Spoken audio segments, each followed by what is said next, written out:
Hey guys, welcome back to History with Mrs. Lee. Today we're going to do a quick review for our quiz tomorrow leading up to the creation of the Constitution.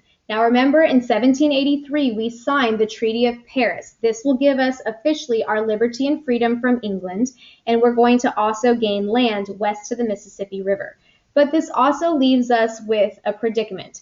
What are we going to do for our government? We definitely don't want to have a king, and we want to avoid a tyranny at all costs. So, America's first constitution was the Articles of Confederation. The Articles of Confederation is going to be considered a very weak document. It's going to create a weak federal government, and that is because we want to avoid a tyranny. We want to avoid anybody abusing their power. So the way we remember the 5 major weaknesses of the Articles of Confederation is by looking at the fingers of our hand. The pinky finger is going to represent that the Americans wanted a weak federal government and give more power to the states. We would not have a president and we would not have a legislative branch. The ring finger is to represent that we had no money, we were in debt. Also, the federal government did not have the power to collect taxes. That power would be reserved to the states. The middle finger is to represent the land and boundary and border disputes between the states, and we'll touch back on that in a few minutes. The pointer finger is to represent that the states are blaming each other for the problems, and nobody's really looking out for the country as a whole. The thumb is to represent thumbs down. We get no respect from other countries. Think about if you borrowed money from a friend and you never paid them back, they probably wouldn't want to be your friends again.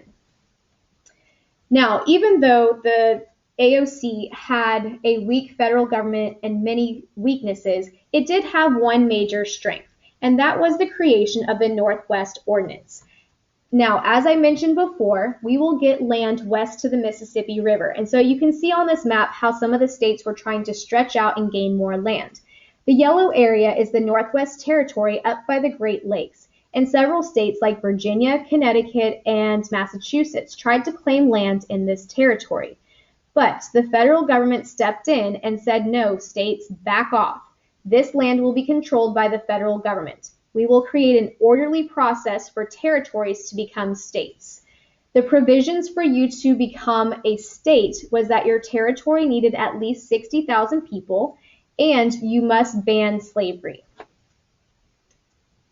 Now we will get to an event called Shays Rebellion. Daniel Shays was a farmer. And remember how I told you that the states had the power to collect taxes, not the federal government. The state of Massachusetts was collecting taxes left and right from these poor farmers. After the American Revolution, we suffered an economic depression, and many of these farmers were having a hard time selling their crops. They were very poor. Well, they also couldn't pay their taxes, and so the state government was taking away their land and throwing them in jail. So Daniel Shays and his friends got together to block the entrances to many of the courthouses in Massachusetts so that the judges couldn't get in to do their jobs of taking away the land or putting farmers in jail. So the state militia was called upon and they tried to break up Daniel Shays and his rebels, but the crowd would not go home. And so the militia fired into the crowd and 4 of the farmers were killed. This event is going to have a huge impact on the country. It's going to cause Americans to realize, uh-oh, we gave way too much power to the states and not enough power to the federal government. So they think, well, maybe we need to reform the AOC. We just need to change it and give a little bit more power to the federal government. So in 1787, we have delegates from 12 of the states go to Philadelphia to Independence Hall to work at reforming the AOC. But when they get there, they realize that the AOC was basically trash and they were going to have to start completely over, and they decide to write the Constitution. Now, there are several things that they will agree upon, like we need a stronger federal government and we need to protect the rights of the people, but there are 2 major issues they will totally disagree upon. The first is representation in Congress. Remember, Congress makes the laws for our country. The state of Virginia was a largely populated state. Also, you had states like Massachusetts, Pennsylvania, and New York. These states felt that because they had larger populations, they should have a larger voice in government. Smaller states like New Jersey, Georgia, New Hampshire, Delaware, they were really upset by Virginia's plan. They felt that because they had a smaller state, they should have equal representation between all the states so that everyone had an equal voice and that larger states couldn't bully the smaller states. Well, the state of Connecticut comes up with the Great Compromise. Remember, compromise means you have to give up something to get something. In this compromise, it will create a bicameral legislature. That means that our Congress will have two houses. The Senate will have equal representation from the states, and that will make the small states happy. The House of Representatives will be based on a state's population, and that will make the large states happy. The final issue discussed at the convention was slavery. Now, the northern states, many wanted to completely abolish slavery. However, many southern states did not. So they decided to table the issue for 20 years because if we abolish slavery, then maybe those 6 southern states wouldn't want to be part of America anymore.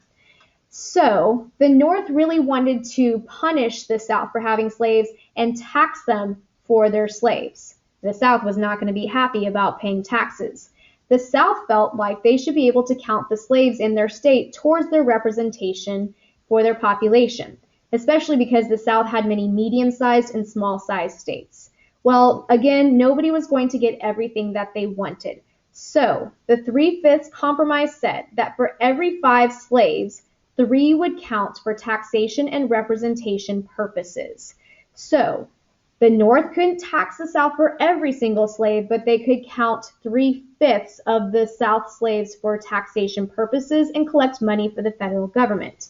The South would agree to this plan because although they couldn't count every single slave towards their population and up their representation numbers, they would at least get 3/5 of the slaves to count towards their numbers and up their numbers in Congress. All right, I want you to continue to study your notes, and don't forget, History with Mrs. Lee merch is coming soon. For the love of George Washington.